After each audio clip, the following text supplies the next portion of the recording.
Okay, in this video I'm going to show you how to do things like create lines and points to maybe show an outline. And here's a problem about a garden, a community garden, and they want you to have, different vegetables in different sizes as far as the area they take in a garden. So let's say you're going to put carrots here, and your broccoli is going to be over here, and corn's going to be here, and then potatoes are down here. And they want you to, draw some outlines. So to do that, you're going to add a point. So I'm going to click here where it says add point. And now anywhere I click, so I can come real close to that corner and click, and then I can come over here, click on this corner, here, and here. Now I can go to connect line. You see that this is grayed out. So when I change what I'm doing, if I select something else, that goes back to blue. So I'm no longer adding points. I'm just connecting the line. So I'm going to click and drag again down here. Again, once I've selected connect line, and the mouse, every time I do anything, it's going to connect a line until I change my mind. And the way I would do that was to hit that again. So if I click that again, now I'm back to my just mouse arrows, you can see.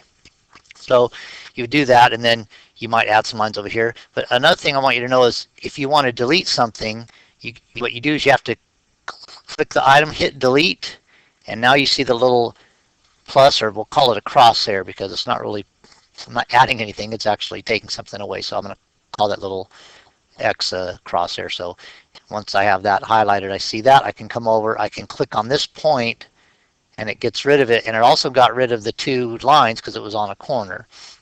So let's say I wanted to get rid of the corn, I would just come over here and click on corn, and it would eliminate that.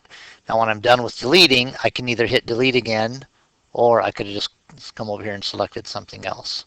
So another way to add points on the connect line, you can click, it'll actually add a point for you at the end of your line. So all I'm doing is I'm clicking here and then dragging to where I want to finish. So the connect line, if you don't have a point already, will actually add it for you. So let's just for time's sake pretend I already do all my things here.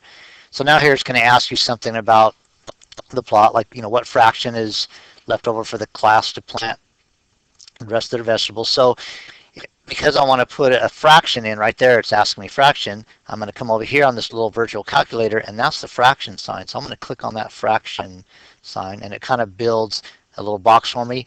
And so in there I can put, let's say the answer was 13 for the numerator and 24 for the denominator. I would do that and then click away, and I'm done. And again, I just clicked on that first, and then it allows you to fill that in. So down here it asks you some more questions, like let's see, it says what total fraction of the class garden will be planted with potatoes. So maybe under that you're going to decide whatever the number is. Maybe it's if it's like 23, 24, so I got to do the fraction thing first, because right now it's just going to give numbers. So watch, if I hit 3, it's just putting numbers next to each other. I can hit backspace, but I need that fraction up there again, that little fraction builder. So up here I can put, let's say I think the answer is 3 fourths. So I need to click down into the denominator and hit fourth. Okay, and then part B, how many total square feet? So let's say I think the total square feet is going to be 650. I'll just come down here and click 6, 5. Now I can't see the O, so the 0, so I'm going to scroll down over here and hit 0. And again, if I change my mind, I can hit this backspace key. Now on some of these virtual calculators, you can also use your keypad. So I could hit the backspace on my keypad on my keyboard, and I'd be okay also. So I could either hit 6, 5, and maybe I think the next number is 2. I could either put a 2 here or do a 2 on my number pad if available. So sometimes that won't work, so just be aware of that. So I'll go ahead and hit 2, so 652. So down here, again, they're asking you another question. They're asking you actually to, show an equation. So, and this equation is going to use fractions, so I'm going to be using my fraction builder a lot. I'm going to click on that. So there we go. And let's say I think it's on the numerator 1/4. So I'm just clicking. Now, right now, if I hit plus, look what happens. It puts the plus down there, as a denominator. I don't want that. So let me go back.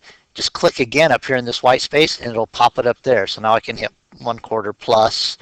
Now I need another fraction, so I need to click the fraction builder, come up here, and I'm going to say 1, click the denominator, 1/8, then I clicked again to get it up in the middle there, and now I'm going to hit a plus again, and then I can continue. So I would just continue with this until I'm done. Let's say I'll do one more, plus we'll get that fraction builder up there, plus 1, I'm clicking down to the denominator box, 12th, here I'm clicking 12, and then I want to say equals if this were the case.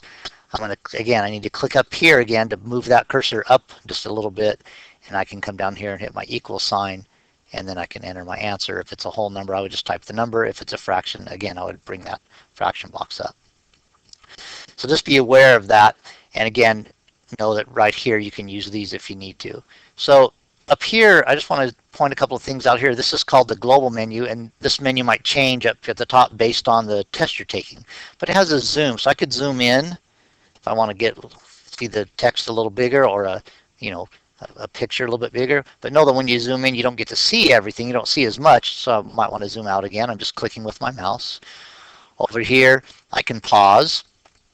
Now, this tells you that if you do pause, know that if you pause for more than 20 minutes, I can't go to a previous problem. It'll bring me back to this problem, but if I had a problem right before this one, I wanted to revisit, I won't be able to do that. So it's kind of saying, are you sure you want to pause? Ask your test administrator before pausing. And the test administrator, of course, is most likely going to be your classroom teacher, so talk to your teacher. And I'll say, no, I don't want to pause. I changed my mind. I can save if I want to. I can go next. So let's say I'm going to hit next. Well, look what happened. You've answered all the questions in this test. When you finish checking your answers, click End Test button. Okay, so here I thought it was more than one question, but it's just one question. So when I hit next, there was no other page to go to, so I would hit End Test. Now let me also just show you, right here you have these things. Remember, if I click on that, it'll give me some tips on what's going to happen during this test. It'll just, give you a few little tips, kind of like I did. And it might have 3 or, between 1 to 5, maybe, could have a couple pages, so you could sit and read that if you want. If you're done, you can always hit the X to be finished with that. This little bubble means you want to take notes. So let's say I want to remind myself that, remind myself something about fractions, whatever. You could type little notes and then come back and look at it. So I'll save and close that in case I think that's going to help me later.